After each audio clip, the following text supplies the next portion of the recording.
Soy la doctora Andrea Hinojosa Azaola, reumatóloga del Departamento de Inmunología y Reumatología del Instituto Nacional de Ciencias Médicas y Nutrición Salvador Subirán en la Ciudad de México.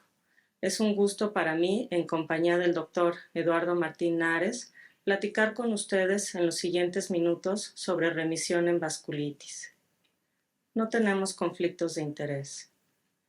Quisiera comentar inicialmente que las vasculitis son enfermedades que afectan los vasos sanguíneos de distintos tamaños, ya sean las arterias, capilares y venas, y que existen distintos tipos de vasculitis de acuerdo al calibre que esté afectado. Estas enfermedades se pueden manifestar de forma variable. Pueden tener manifestaciones agudas, es decir, que ocurran en un corto periodo de tiempo, o crónicas, es decir, a lo largo del tiempo. El pronóstico de estas enfermedades desde que contamos con tratamientos eficaces es favorable. Sin embargo, es importante considerar que pueden presentar manifestaciones que comprometan la vida o la función de algún órgano. Este esquema simplemente nos recuerda los distintos calibres de los vasos sanguíneos que se pueden afectar y de ahí entender que las vasculitis son un grupo complejo y extenso de enfermedades. Antes de que contáramos con tratamientos eficaces, las vasculitis tenían una elevada mortalidad. En los últimos años se han diseñado distintos tratamientos muy dirigidos y eficaces para tratar estas enfermedades, lo cual ha ayudado a mejorar la supervivencia de estos pacientes, por ejemplo, hablando específicamente de las vasculitis de vasos pequeños asociadas a ANCA, con una supervivencia a 5 años de 70 a 80%. Con esta sobrevida también hay que considerar que a lo largo del tiempo se pueden presentar distintas complicaciones que debemos considerar, entre ellas la presencia de recaídas, que son nuevas manifestaciones de la enfermedad una vez que se había logrado la remisión, que es de la que platicaremos el día de hoy. Hay casos de enfermedad refractaria y hay que considerar también los efectos secundarios del tratamiento, tanto toxicidad como infecciones, y siempre tomar en cuenta también las comorbilidades, que son otras enfermedades presentes en nuestros pacientes, además de vasculitis. Hoy nos toca hablar de los desenlaces en vasculitis, dentro de los cuales uno de ellos va a ser la remisión, pero nos interesa que entendamos qué es lo que estamos buscando cuando evaluamos a un paciente con vasculitis. Estamos buscando que tenga una larga sobrevida, que no haya mortalidad, que no haya falla orgánica y que no se agreguen otras manifestaciones diferentes a vasculitis. Siempre va a ser muy importante entender cuando nuestro reumatólogo nos hable de actividad de la enfermedad y distinguir esta del daño acumulado. Hablaremos más adelante de estos dos desenlaces para entender cómo uno nos va a implicar aumento en el tratamiento y el otro vigilancia para que no se acumulen más secuelas del tratamiento o de la propia enfermedad. Debemos entender que no existen marcadores serológicos que sean estándar de oro para evaluar estos dos desenlaces, tanto de actividad como de daño. Estos desenlaces nos son muy útiles a nosotros como médicos para el diseño de ensayos clínicos, pero sobre todo para la práctica clínica, es decir, para tomar decisiones sobre el tratamiento que ofrecemos a nuestros pacientes. ¿Qué significa remisión? Aquí es muy importante que hablemos el mismo lenguaje o que entendamos qué es lo que está pensando uno y otro en este conjunto que somos médicos y pacientes. ¿Qué significa remisión para los médicos y qué significa remisión para ustedes los pacientes? El término remisión significa la ausencia de signos clínicos o síntomas que podamos atribuir a vasculitis, independientemente de la terapia inmunosupresora. Es decir, el estar en remisión no necesariamente significa que estamos sin tratamiento, significa que estamos sin ningún dato clínico o manifestación que podamos atribuir a nuestra enfermedad. ¿Qué implica esto? Que estamos hablando de enfermedades crónicas a largo plazo, que estas enfermedades pueden recaer, es decir, que a lo largo del tiempo pueden tener nuevas manifestaciones y que nosotros buscamos mantener la remisión por el mayor tiempo posible. Eso significa que esta remisión puede tener una temporalidad a lo largo del camino de la enfermedad. ¿Qué consideramos cuando hablamos de remisión? Debemos de tomar en cuenta cuánto dura, son meses, son años, y debemos considerar la dosis de tratamiento que están recibiendo al momento de hablar de remisión y la que recibieron para llegar a este punto de remisión. Puede ser temporal o puede ser permanente. Sin embargo, sabemos que no hay cura para estas enfermedades si bien logremos estar en remisión. La remisión va a ser el desenlace primario en los ensayos clínicos de inducción. Hablaremos más adelante qué significa inducción, pero es el tratamiento más intensivo que damos al inicio de la enfermedad o durante una recaída para llegar a este término de remisión, es decir, a la ausencia de manifestaciones atribuibles a la enfermedad. Para algunos ensayos clínicos, la definición de remisión puede ser parcial o puede ser completa. Vamos a ver unos ejemplos específicos de algunos ensayos clínicos para poderlo entender mejor. Es muy importante distinguir el término remisión del término respuesta. Respuesta significa que hay una mejoría de la actividad de la enfermedad respecto a la basal, es decir, respecto a la que teníamos al diagnóstico o respecto a la que teníamos inicialmente antes de presentar esta manifestación. ¿Cuáles son los objetivos que buscamos alcanzar con la remisión? Buscamos que ustedes como pacientes se sientan lo más cercano a lo normal. Buscamos una larga sobrevida. Buscamos inducirla a través de un tratamiento intensivo y después mantenerla con un tratamiento menos intensivo, pero que nos permita mantener esa remisión. Buscamos un equilibrio entre evitar el daño, que son aquellas manifestaciones que se acumulan en el tiempo por el tratamiento o por la enfermedad, y buscamos también cuidar la toxicidad por el tratamiento. Sobre todo, a lo largo de la enfermedad vamos a evitar recaídas y de ahí la importancia de llevar un seguimiento periódico con nuestro reumatólogo.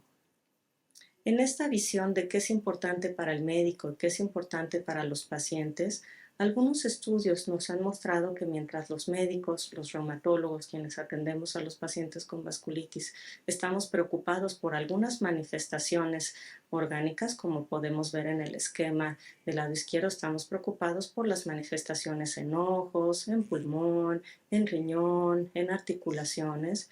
Los pacientes pueden estar preocupados por estas manifestaciones, pero en el día a día les aquejan otras preocupaciones, como la fatiga, las alteraciones del sueño, el dolor, alteraciones del estado de ánimo. Les preocupan los efectos adversos del tratamiento, por supuesto el miedo a tener una recaída, cómo afecta la enfermedad su vida laboral y sus relaciones interpersonales. De ahí la importancia de que nos escuchemos y hablemos un mismo lenguaje cuando estemos hablando también de remisión.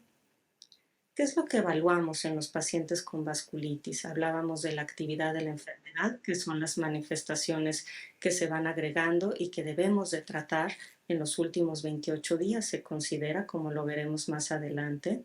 Hablamos de daño, que son aquellas manifestaciones que son secuelas de la enfermedad o el tratamiento. Nos preocupa la funcionalidad y calidad de vida.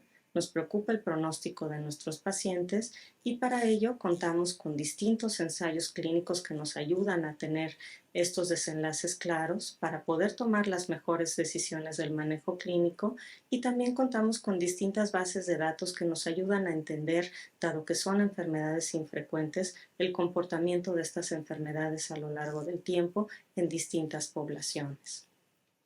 Esta iniciativa denominada OMERACT surgió en reumatología, no solo en vasculitis, para ir entendiendo los desenlaces de las enfermedades reumatológicas.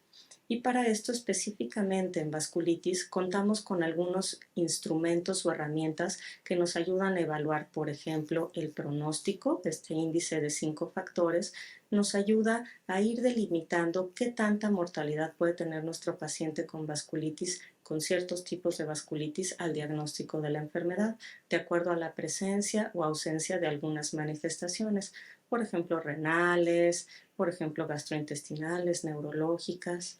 Por otro lado, contamos con un índice que nos orienta hacia la actividad de la enfermedad, que se llama el índice de actividad de Birmingham.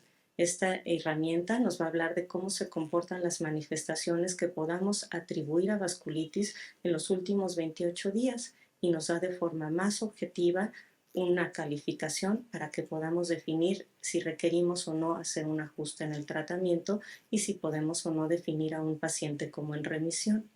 Y contamos con un índice de daño que, como mencionábamos, va midiendo las manifestaciones que se van acumulando por secuelas y no por actividad de la enfermedad. Aquí les mostramos un ejemplo del índice de actividad de vasculitis para que entendamos qué es lo que está midiendo el reumatólogo cuando habla de una enfermedad activa o cuando habla de remisión. Este índice incluye 10 apartados que incluyen distintas partes de distintos órganos, desde los ojos, pulmón, riñón, sistema nervioso, etc. Hay manifestaciones que van a pesar más que otra por su importancia o por su gravedad y nos mide si están presentes o no, como decíamos en los últimos 28 días, dándonos un puntaje numérico. De esta forma podemos distinguir a un paciente que tiene enfermedad activa si tiene un puntaje mayor o igual a 1, considerando que este índice puede ir entre 0 y 63 puntos, o si se encuentra en remisión. Esta es una forma de definir remisión cuando este índice tiene un puntaje igual a 0, es decir, con ninguna manifestación atribuible a vasculitis. A diferencia, este es el índice de daño y las manifestaciones son diferentes. Esto incluye desde cataratas, trombosis, enfermedad renal terminal, es decir, son manifestaciones que no requieren que seamos más agresivos en cuanto al tratamiento, todas tienen el mismo puntaje y estas manifestaciones tienen que estar presentes al menos durante 3 meses y se van acumulando a lo largo del tiempo durante la enfermedad. Es muy importante que entendamos que el tratamiento en vasculitis tiene cierta temporalidad. Hacemos una fase de inducción que habitualmente dura 6 meses, inducción a la remisión, es decir, buscamos llevar a nuestros pacientes con una vasculitis activa hacia la remisión durante 6 meses. Este es un ejemplo de medicamentos que utilizamos, por ejemplo, en las vasculitis de vasos pequeños asociadas a ANCA, y estos medicamentos pueden variar de acuerdo al tipo de vasculitis, pero en este ejemplo se incluye en esta etapa de inducción dosis altas de glucocorticoides y otros inmunosupresores como ciclofosfamida o rituximab. Una vez que logramos la inducción, llevar al paciente a la remisión, vamos a mantenerla durante una fase que puede durar 18 o más meses. Realmente no hay una duración establecida dado que son enfermedades crónicas y que incluye dosis variables o ninguna de glucocorticoides y otros inmunosupresores que nos van a ayudar simplemente a evitar recaídas, pero ya no a un tratamiento tan agresivo, sino al mantenimiento de nuestra enfermedad. Aquí les quiero mostrar algunos estudios muy importantes que se hicieron para evaluar la eficacia de ciertos tratamientos que fueron parteaguas en vasculitis de vasos pequeños, en donde se comparó la eficacia del rituximab en comparación con la ciclofosfamida durante la inducción a la remisión. Lo único que les quiero mostrar aquí es que la remisión es el desenlace primario de estos estudios que evalúan la eficacia de un tratamiento a otro y que se define, como lo hemos platicado, con este índice de Birmingham de actividad de vasculitis, ya sea de 0 puntos y sin glucocorticoides o simplemente de 0 puntos independientemente del uso no de glucocorticoides, lo que nos hace ver que podemos estar en tratamiento y estar en remisión. Para los estudios de mantenimiento les muestro estos otros dos ejemplos en donde se comparó la eficacia de rituximab contra azatioprina, que son otros dos inmunosupresores, una vez que ya se había logrado la remisión para mantener el estado de las vasculitis, evitando recaídas. Entonces se evaluó cuál de los dos era más eficaz para evitar recaídas mayores durante el seguimiento. Y aquí, como pueden apreciar, la definición del VEVAS es diferente, ya sea con ausencia o presencia de manifestaciones graves o de acuerdo a la dosis de prednisona. Entonces es diferente lo que buscamos en un estudio de remisión que lo que buscamos en un estudio de mantenimiento de la enfermedad. Esto pone a la práctica los conceptos que acabábamos de mencionar. ¿Qué buscamos durante el mantenimiento de la remisión? Minimizar el daño, es decir, evitar que la enfermedad o el tratamiento dejen secuelas, pero también, como decíamos, evitar recaídas. Una recaída es la recurrencia o nuevo inicio de actividad de la enfermedad atribuible a inflamación o a vasculitis activa. La duración óptima del tratamiento de mantenimiento, como decíamos, no está establecida. Puede ser mayor o igual a 18 meses, considerando que estos pacientes pueden tener recaídas incluso años después. ¿Qué tomamos en cuenta para decir que un paciente tiene más riesgo de recaída que otro?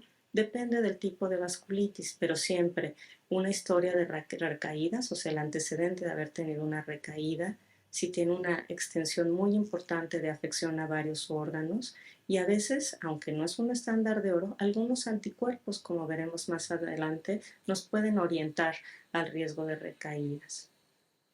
Entonces la pregunta es válida. ¿Es posible suspender el tratamiento? No hay una respuesta correcta, pero lo que sí sabemos es que pueden haber periodos largos de remisión, pero es imposible hablar de una cura. Esto significa que aún décadas después del diagnóstico de la enfermedad y del tratamiento de inducción, de ese tratamiento de 6 meses que hablábamos, pueden ocurrir las recaídas. Es, por ejemplo, cuando vemos la punta del iceberg. Podemos estar viendo algunos signos y síntomas y biomarcadores, pero no vemos la totalidad del escenario. Podemos tener también enfermedad subclínica y otros marcadores que aún no tengamos disponibles y que nos puedan orientar al riesgo de recaídas y por ende a la necesidad de un tratamiento de mantenimiento.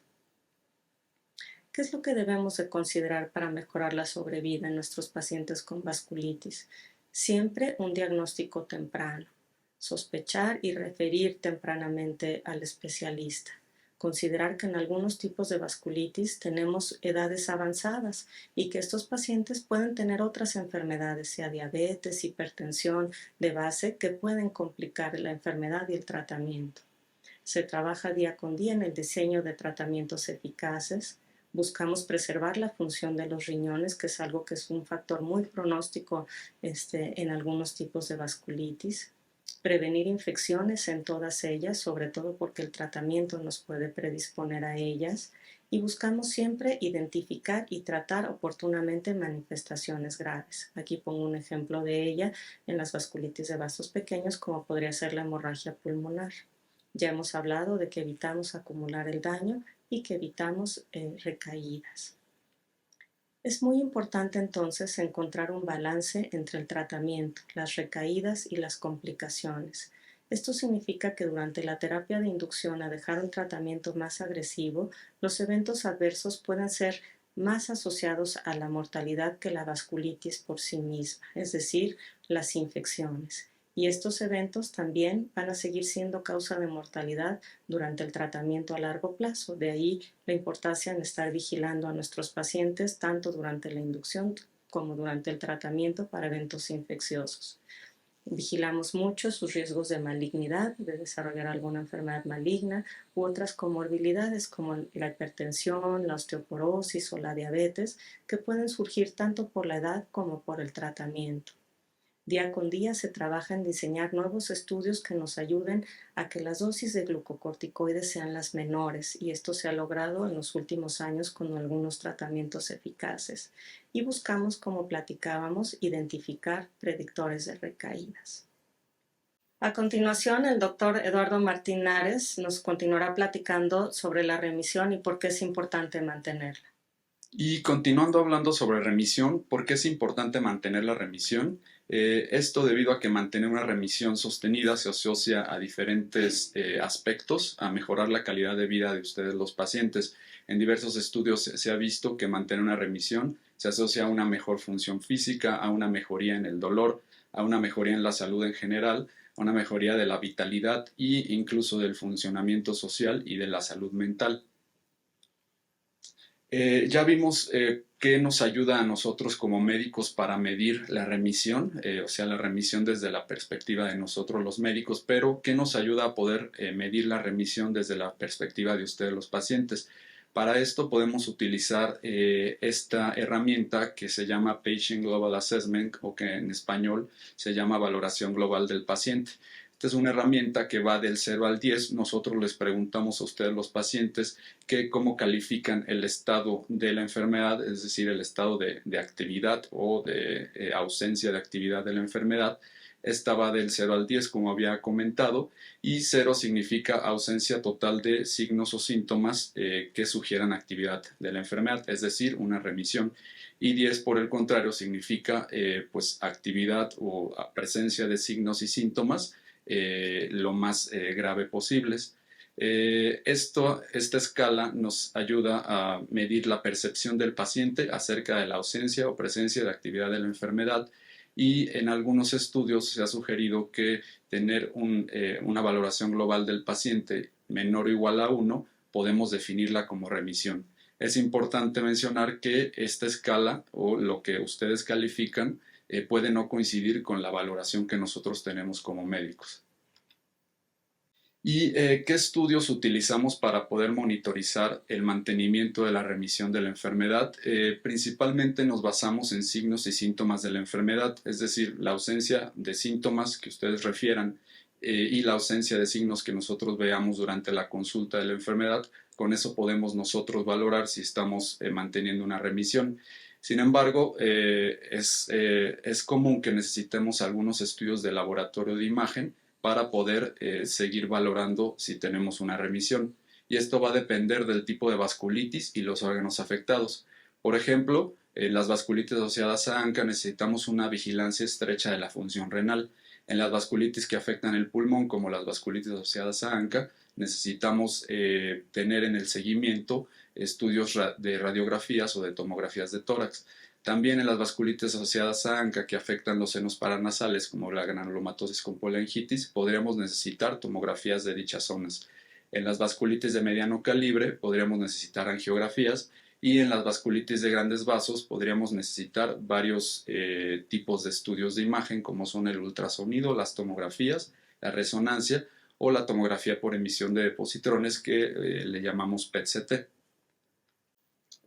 Aquí podemos ver algunos estudios de sangre o de laboratorio que usualmente en cada consulta vamos a estar monitorizando para estar vigilando que haya remisión de la enfermedad.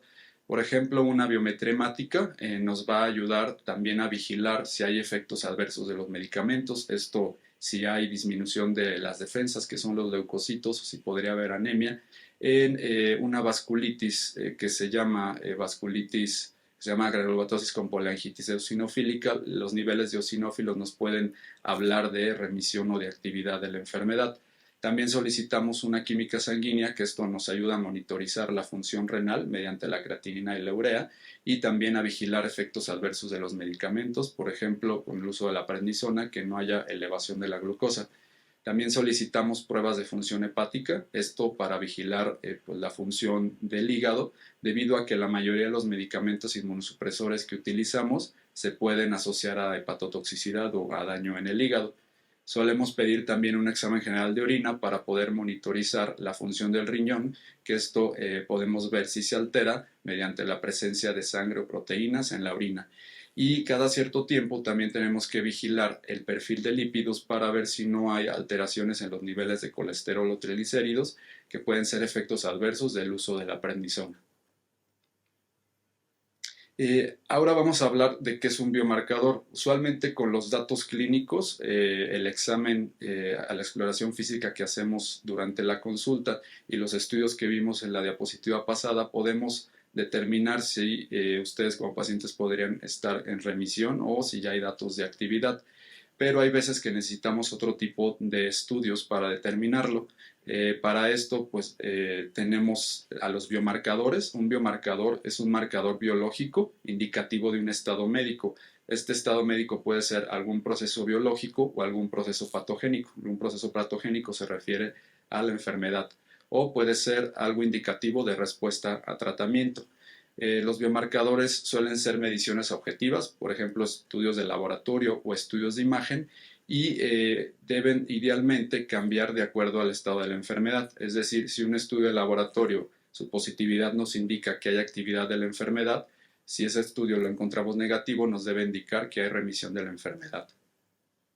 Entonces, en vasculitis tenemos pocos biomarcadores y ninguno es 100% sensible y específico para poder detectar con toda certeza si hay remisión o si hay actividad de la enfermedad. Algunos de los que utilizamos son los llamados reactantes de fase aguda. Estos son la velocidad de sedimentación globular, o que comúnmente nos van a escuchar a nosotros los médicos referirnos como BSG, y la proteína C reactiva, que la vamos a llamar como PCR.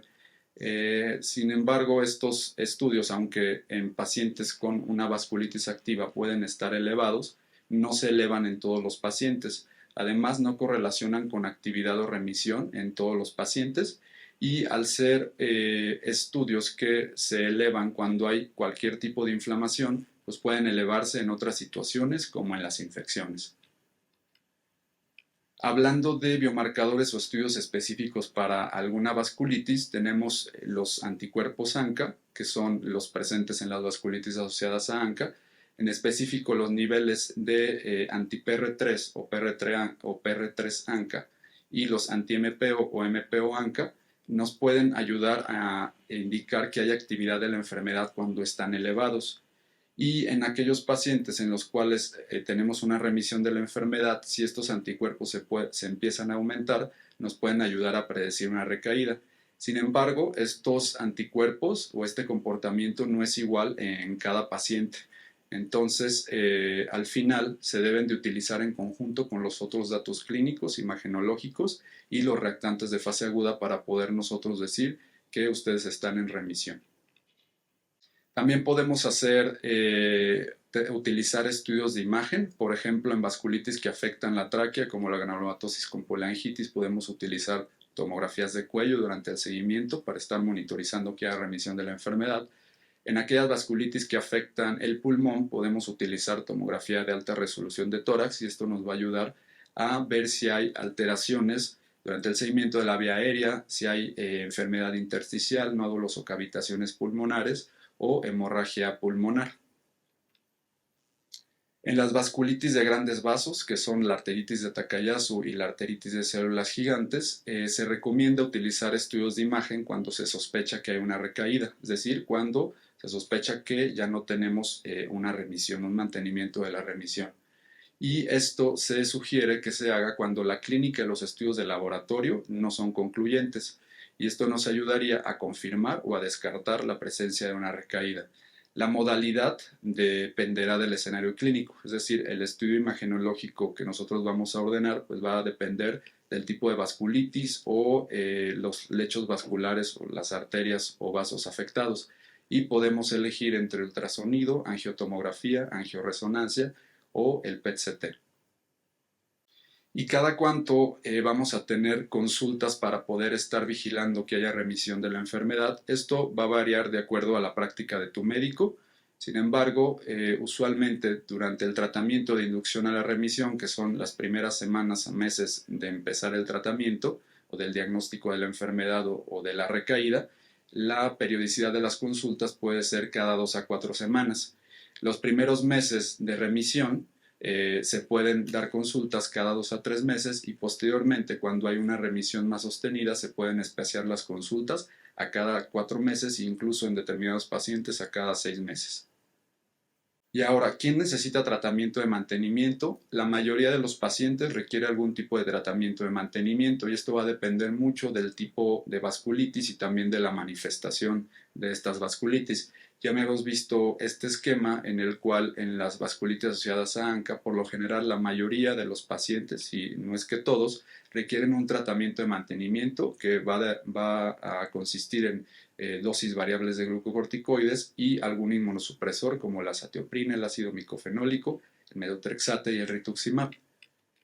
En otros tipos de vasculitis, por ejemplo en la enfermedad de Kawasaki, que es una vasculitis de vasos de mediano calibre, que usualmente afecta a los niños, usualmente no se requiere un tratamiento de mantenimiento, solo se da un tratamiento de inducción a la remisión, es decir, en la etapa aguda de la enfermedad, y no requerimos mayor tratamiento posteriormente. La poliarteritis nodosa, que es otra vasculitis de mediano calibre, también la mayoría de los pacientes, si no es que todos, se necesita tratamiento de mantenimiento con glucocorticoides y algún otro inmunosupresor. Al igual que en las vasculitis de grandes vasos, en la arteritis de Takayasu en específico, también siempre se necesitan glucocorticoides y algún otro inmunosupresor, y en la mayoría de los casos de las arteritis de células gigantes también necesitamos tanto glucocorticoides como inmunosupresores. Tenemos factores asociados a recaídas, es decir, factores que nos indican que ustedes como pacientes podrían no mantener una remisión. Estos también van a depender del tipo de vasculitis. Entonces, en una vasculitis asociada a ANCA, la presencia o positividad del anticuerpo anti-PR3 nos da un doble de riesgo de recaídas en comparación con aquellos que tienen un anticuerpo anti-MPO o MPO-ANCA positivo. También el diagnóstico clínico, hay más riesgo de recaídas en aquellos pacientes que tienen un diagnóstico de granulomatosis con polangitis en comparación con aquellos que tienen un diagnóstico de polangitis microscópica. Aquellos pacientes con vasculitis asociada a ANCA que tienen afección de vías aéreas superiores e inferiores también tienen riesgo de recaídas, y el riesgo también va a depender del tratamiento de inducción elegido. Es así que si nosotros elegimos como inducción de tratamiento azatioprina, el riesgo de recaídas va a ser mayor que si elegimos rituximab. Es por eso que usualmente en la actualidad utilizamos más rituximab. En arteritis de Takayasu, factores de riesgo de recaídas es ser hombre, tener carotidinia, que esto es dolor en las carótidas, que son unos vasos que se encuentran en el cuello, tener una proteína C reactiva elevada al diagnóstico. Y en la arteritis de células gigantes, algunos factores asociados a recaída es ser mujer, tener hipertensión y diabetes preexistente y tener afección de la aorta y sus ramas. Y para finalizar, algunos puntos clave son que la remisión es la ausencia de signos clínicos o síntomas atribuibles a vasculitis independientemente de la terapia inmunosupresora. Es percibida diferente por el paciente y por el médico. Los objetivos principales de alcanzar la remisión son mejorar la sobrevida, evitar recaídas y mejorar la calidad de vida de ustedes los pacientes. El tratamiento para mantener la remisión es diferente de acuerdo al tipo de vasculitis, y también los estudios para monitorizar el mantenimiento de la remisión también varían. Y algunas cosas que tenemos nosotros pendientes como médicos son encontrar más opciones de tratamiento que permitan una remisión sostenida o prolongada, definir el tiempo de duración del tratamiento de mantenimiento, en el cual tengamos un balance entre el riesgo y el beneficio de estos tratamientos, y encontrar un biomarcador o biomarcadores que predigan o detecten con exactitud el riesgo de una recaída. Muchísimas gracias.